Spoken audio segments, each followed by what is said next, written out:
Hey guys, it's Jackson with Nutrition Factory, and today we're going to be going over a topic that I actually hold near and dear to my heart, just simply because I've gone through so many troubles with this myself, and it's gut health. And that's because once you mess this up, it's extremely hard to correct it and how to, prevent it from coming back. Now, with that being said, we're going to be going over some things that you can do, take, and use to make sure that you never end up in a position that I was in, and make sure that you can also fix it if you do. Now, with that being said, we're going to go ahead and cover the basics, which that is going to be probiotics. Now, probiotics are actually a bacteria that's found in the colon, in the small intestine, and other areas of the body that is good bacteria. So it's actually going to help your body break down and kill bad bacteria, break down and kill certain foods, stuff like that. It's going to help you with overall improved digestion. So, like I said, there's stuff for your colon, small intestine, pre and postnatal probiotics. There's multiple different things, and it would be a little more personal to you on what you would need them for. But there's also general probiotics, which will just help you with just general bloating, general cramping, stuff like that. Now, with that being said, probiotics don't always help you. They aren't always going to be what you need to just completely fix yourself. A lot of times that's your diet, and a lot of times that's from a lack of fiber. With that being said, fiber supplements are very helpful, especially if it's hard for you to get fiber in your diet naturally. Now, there's also two different forms of fiber. There's soluble and insoluble. Most people react better to one or the other, and that's more of a personal thing. You just really have to find out which one you're going to react better with. Now, with that being said, fiber actually helps process stuff in the body, helps increase the motility of the gut to where your digestive system is not too slow or sluggish, which could end up, creating dysbioses or bacterial overgrowths, so that prevents stuff like that. Now, on top of that, if you're still experiencing issues or you're still like, this isn't enough, I'm taking a probiotic, I'm taking a fiber, what else could I need? There's stuff like digestive enzymes, and those are actually little enzymes that help you break down certain foods. So like say you have, most people, lactose is hard for them to break down. That's 90% of people.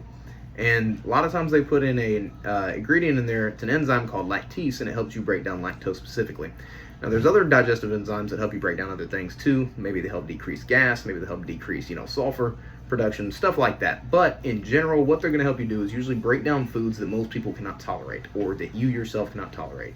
Now, there's different brands of digestive enzymes, certain brands that have more, certain brands that have different ones. Now, again, it would be something that you would have to look into to find out what personally helps you the best. But with that being said, supplements aside, the most important thing about gut health is keeping up with your diet. Make sure that your diet's healthy, it's well-rounded, you are getting good fiber in your diet, you are getting whole food in your diet. And I will say this, I love protein bars myself. I think they're amazing things to actually use to get protein goals in throughout the day. Now, where I messed up myself is I did a keto diet for a very long time. I ate very low carb, and I ate a lot of sugar, alcohols, and a lot of heavy fibers. Now, with that slowed down my digestive system. So when you slow down the digestive system, you slow down your motility. It allows bacteria to grow, and it's not the good bacteria. That bacteria also slows down your digestive system a little more, so it puts you in a constant little loop of pain. Now, that's what you call a stomach dysbiosis, and once you get those, it is extremely hard to correct, and you have to have a lot of, at least general nutritional information to know at least where to even begin. And it's something that's not very easy to cover. It's not something that's taught a lot in GI schools, so it takes a lot of self-advocating. And with that being said, the best way to prevent yourself from even getting to that point is keeping up with your diet and even adding stuff like this into your regimen, just to make sure that you're preventing stuff like that, just to make sure that you're not running into issues like that. Because once you do create those issues, it really just, it's not fun. It's not very hard to create, to fix.